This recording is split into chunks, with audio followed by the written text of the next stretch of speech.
मारुति को हम आज याद करेंगे।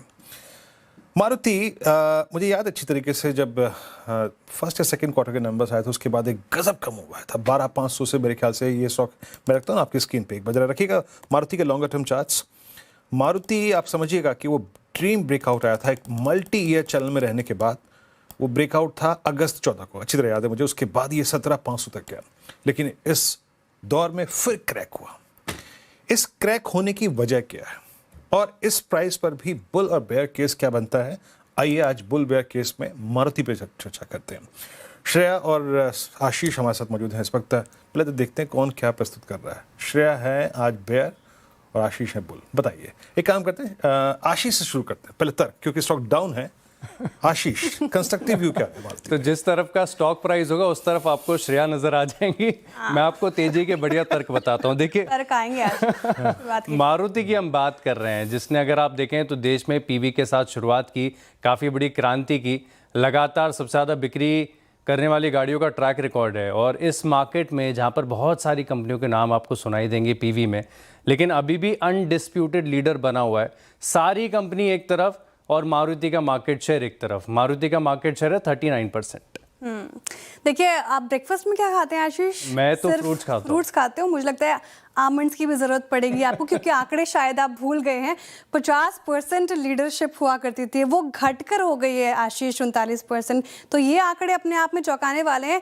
तो मारुति सुजुकी वो बूमर नहीं होते जो जनरेशन के साथ आगे नहीं चल पाते, वो हो गई है, तो लैग कर रही है काफी पीछे। ये आंकड़े शायद आपको याद रखने चाहिए। हाँ, याद रख रहा हूँ आंकड़े, लेकिन कंपनियां देखिए श्रेया, कितनी 10 साल पहले कितनी कंपनीज थी पीवी में, अभी कितनी कंपनियां। भारत जैसे बड़े देश में 39% का मार्केट शेयर रखना अपने आप में बड़ा सिग्निफिकेंट हो जाता है। अच्छा, दूसरी बात यह कि आप देखिए, आपने मुझे पूछा मैं ब्रेकफास्ट में क्या खाता हूँ। मैं पूछता हूँ आपसे, आप कैब्स बुक करती हैं यहाँ से वहाँ जाने के लिए कभी? जी करते हैं। आप करके देखिए, आप गाड़ी बुक करेंगी, आपने अगर नॉर्मल कर दी तो आपके पास आएगी वैगनर, और आपने प्रीमियम चूज कर लिया तो आपके पास आएगी स्विफ्ट। आप नजर डाल के देखिए सड़क पर, आपको सिर्फ और सिर्फ मारुति की गाड़ियां देखने को मिलेगी।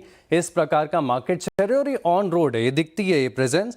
और बड़ी बात ये भी कि जो हिस्टोरिक ट्रैक रिकॉर्ड अभी तक मारुति की तरफ से देखने को मिला ना, कोई कंपनी बीट नहीं कर पाई है। देखिए, वैगनर की बिक्री हिस्टोरिक रही है, डिजायर की बिक्री हिस्टोरिक रही है, ऑल्टो की बिक्री हिस्टोरिक रही है। इनफैक्ट मारुति 800 की बात कर लूँ ना, वो भी हिस्टोरिक है। हिस्टोरिक इतिहास के पन्ने ना गिनाएं। अभी बताइए ट्रेंड क्या है।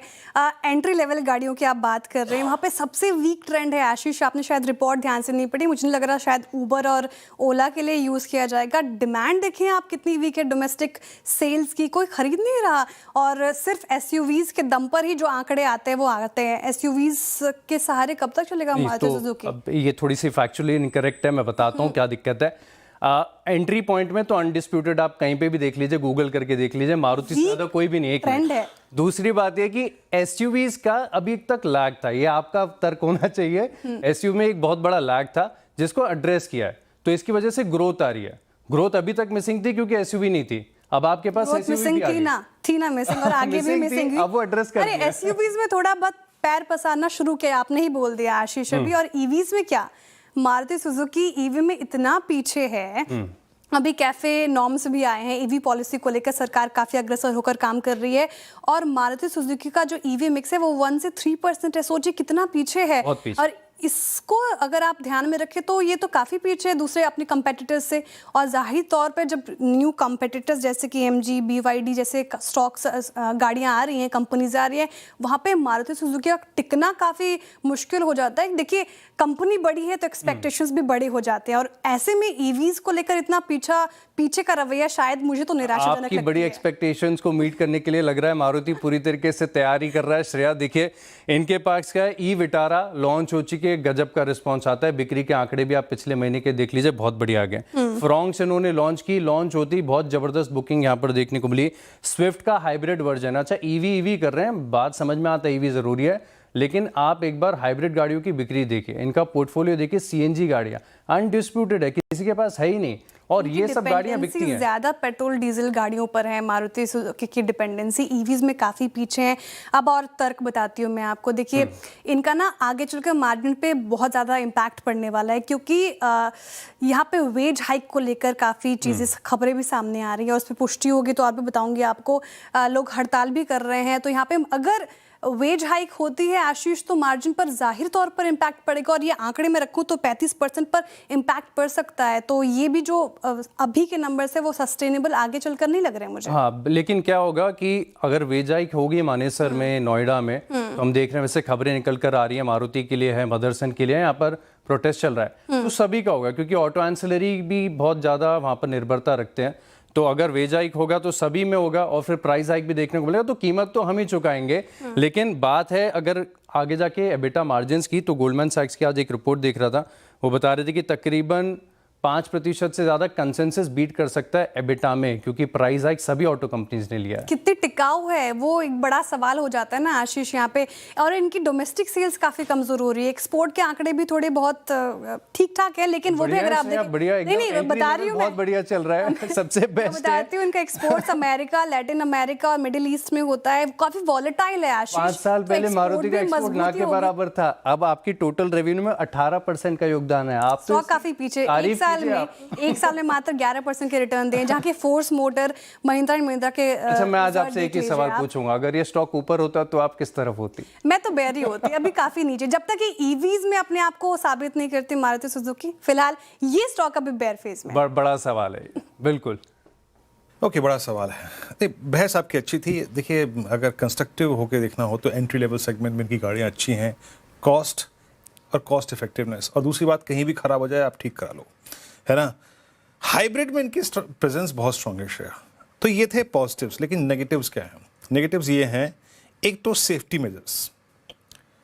मेजर्स मारुति अभी भी स्ट्रगल कर रहा है। दूसरा, 2000 सीसी से ऊपर की गाड़ियां अभी भी अगर आप देखें ये पूरा का पूरा जो आपका स्पेस है खाली पड़ा हुआ है। और तीसरी चीज़, ऑफ रोडिंग में जैसे जिम्नी आई ना, जिम्नी आशीष, वो डिलीवर नहीं कर पाए। ऑफ रोडिंग में मारुति थोड़ा सा मिसिंग कर रहा है। और मुझे जानते, मुझे मारुति से कब चिढ़ होती है, हालांकि चिढ़ नहीं होती क्योंकि मेरे घर में भी 2 मारुति की गाड़ियां हैं। जब बाईपास पे, हाईवे पे आपकी स्कॉर्पियो हो और स्कॉर्पियो चल रही हो 100 पे, 120 पे, और उसके बाद भी कोई अल्टो जब आपको ओवरटेक करती है ना, तो जनाब बहुत दुख होता है उस वक्त, यकीन मानिए। शरद जी से एक व्यू लेते हैं। शरद जी, आपने श्रेया को सुना और आशीष को सुना, और आपने प्राइस भी देखा स्क्रीन पे, 13,100। आपका व्यू क्या है, और इस प्राइस पर एक फेयर आउटलुक क्या है मारुति पर? मेरे हिसाब से ये करेक्शन के बाद तो ठीक ही लग रहा है, ऐसा कुछ बहुत एक्सपेंसिव वैल्यूएशंस नहीं है। और टेम्पोररीली हाँ, थोड़ा बहुत सेटबैक रहा है इन टर्म्स ऑफ नई लॉन्चेस वगैरह, खास करके जो इलेक्ट्रॉनिक गाड़ियां हैं। बट अभी मुझे लगता है कि जिस तरीके से विक्टोरियस वगैरह को रेस्पॉन्स मिल रहा है वो काफी स्ट्रांग है, और जो हाइब्रिड प्रोफाइल है वो भी काफी स्ट्रांग रहना चाहिए, लॉन्च स्ट्रक्चर भी काफी मजबूत है। और अभी अगर आप वैल्यूएशंस देख रहे हैं तो मेरे हिसाब से अगले 1-2 साल के नंबर्स पे अगर आप सोच रहे हैं तो 25 से 30 का मल्टीपल आइडियली मिलना चाहिए, लोअर साइड पे 25 का, अपर साइड पे 30 के आसपास का।